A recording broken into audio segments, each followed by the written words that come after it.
I remember going to church with my parents when I was a little girl. The power of prayer was also evident to me when I watched my parents pray. Even though I've always had faith in God, I struggled to understand various Christian doctrines and beliefs, particularly while I was going through tough times.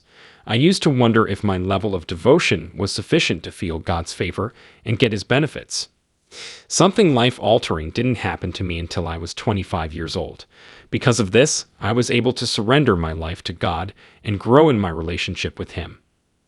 I used to be really self-conscious about how I looked when I was a girl. I maintained my slender physique for a long time by watching what I ate. Nonetheless, anorexia developed from this practice over time. I was unable to absorb adequate nourishment due to my mental disorder, which led to my gradual weakening. When I was 21, I started eating extremely little and occasionally didn't eat at all, a condition known as anorexia. I felt accomplished because I had command over my hunger and body, even though I knew this behavior was harmful to my health. But with time, this conduct became a mental illness. I started to feel nauseous and acquire a severe phobia of food.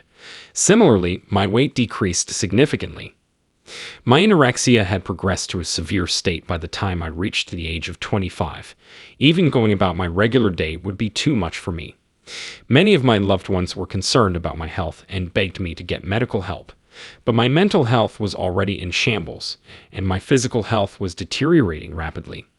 Every day, I would wake up in agony and anguish. I felt utterly disillusioned and powerless because the medicine and surgery did not work. In the midst of this challenging scenario, I started to doubt my ability to persevere. But knowing that my loved ones were always thinking of me and praying for me gave me strength and comfort. I had to keep going because I knew I couldn't give up lightly. My faith became my rock at this period. In an effort to find solace and strength, I turned to prayer, expressing my feelings of despair and bewilderment to God. But my health did not improve, and in fact, I grew weaker by the day. I experienced the stares and comments from strangers due to my very slender physique. Because of this, I felt extremely alone and powerless. I had a sudden and severe difficulty breathing one night. I was also becoming quite uneasy and sick to my stomach at the same time. My shaking got very strong, and it persisted throughout my body. My entire body trembled as if an earthquake had just occurred.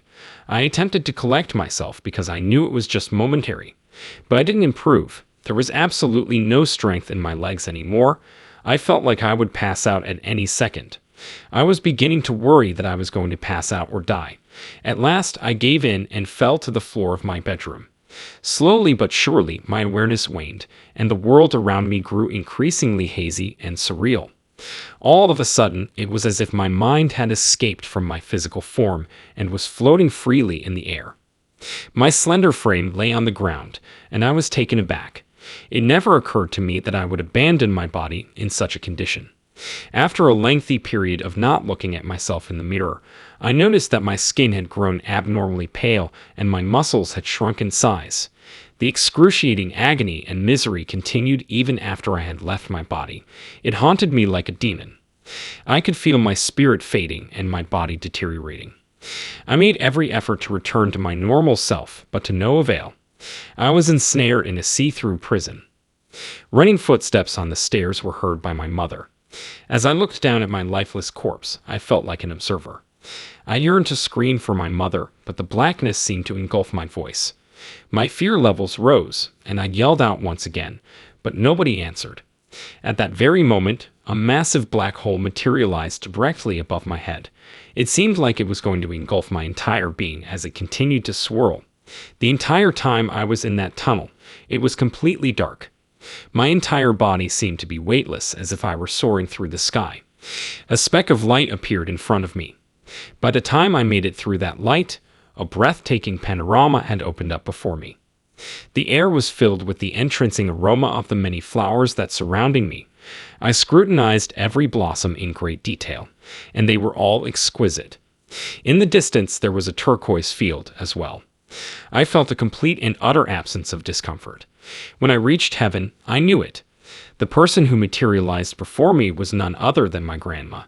I hastily approached my grandma. As if she had regressed to her 30s, she appeared remarkably youthful. Even though I knew she had been in heaven for a long time, her appearance was identical to my childhood memories of her. At the age of 72, she passed away due to cancer. I didn't fully grasp the gravity of dying at that age because I was a tiny child. Seeing that she is content here makes me very glad right now. An overwhelming sense of joy washed over me when my grandma asked if I would like to visit Jesus. In an instant, I shouted out, "Yes, yes." All my life I had hoped to meet him. Holding hands, my grandma and I strolled through the meadow. Suddenly, the radiance made my eyes sparkle. It was only when he approached me that I recognized the figure as Jesus. I broke down in tears at the sight of him because I felt an overwhelming, unexplainable emotion. He gave me that loving gaze of a parent toward their child. His eyes seemed to be a release valve for all the anxiety. I confided in him about my struggles with anorexia and how the people around me treated me with complete disregard. He assured me that he was aware of my trials. Everything would be all right, and he assured me that his love and concern were constant companions. Hearing his words lifted my burdened spirit. His imposing features caught my attention. He possessed dark brown hair and brown eyes. He wore a plain robe devoid of any embellishments. It gave me the impression that he was a humble man endowed with boundless intelligence and might. My words to Jesus were, "You are a very handsome man." His response was a simple smile and the words, "Thank you, but appearance is not the most important thing." We then shared a laugh. When I gazed at him, I understood all he said. He exuded an air of calm assurance and appeared incredibly kind. We also covered a lot of ground in our life story conversation, which helped me get my questions addressed. It was as if I had formed a unique bond with him. Jesus commanded me to return and report my vision to everyone. I responded with conviction, "I will." He gave me a kind glance before extending his arms to encircle me. It seemed as if the cosmos had gathered around me in that second, and I felt an overwhelming surge of love and power. A sense of bravery and optimism washed over me. It was an unforgettable and absolutely delightful experience. I felt a powerful jolt, like I had plummeted from a great height, the second I was back in my body. Upon waking up, I noticed that I was lying in bed. I longed for that idyllic haven, free from all misery and suffering, where love and tranquility reigned supreme. I felt a slight vertigo as I touched my head. In a worried tone, my mom wanted to know if I needed to see a doctor. My response was a simple no and an explanation that I needed to sleep it off.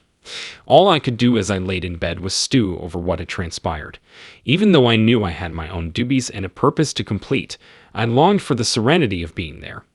I was ravenous the moment I opened my eyes the following morning. This kind of ravenous hunger hadn't hit me in ages. I stuffed myself silly and relished every last morsel. It was a really fulfilling experience to be able to taste the various textures and flavors of the food. After what felt like an eternity, I finally relished a meal. I was taken to the hospital by my mother the following day.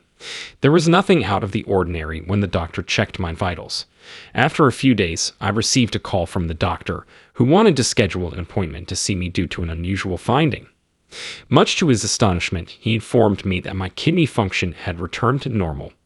Why my kidney function had abruptly reverted to normal was a mystery to the doctor. The only one who understood was me. When Jesus touched me, he restored my spirit and restored my body. I went back to the doctor's office for another checkup a month after that. I gained a lot of weight, and my doctor was amazed because my body had become so healthy. I mustered up the nerve to inform my mom about what happened when I got home from the hospital. But when I told her I had seen my grandma, she still didn't believe me. My grandma was completely unknown to me, and the only thing I knew about her was from looking at her picture. She assumed I had heard rumors about her from someone else, but that was far from the truth. I tried to persuade my mother of my experiences by going into further detail about my grandmother, but she remained skeptical. My mother's inability to believe me was a major disappointment for me. At last, I decided to keep quiet. They believed I was deceitful or insane. It was an unexplainable sensation, yet I knew it was real. I have faith that Jesus will one day bring me home to him in heaven. I could care less if many people don't believe my tale. The presence of God is tangible and pervasive, and I know this to be true. I am more confident and stronger than before, so I can overcome any challenge. God will watch over me and lead the way, and I know that.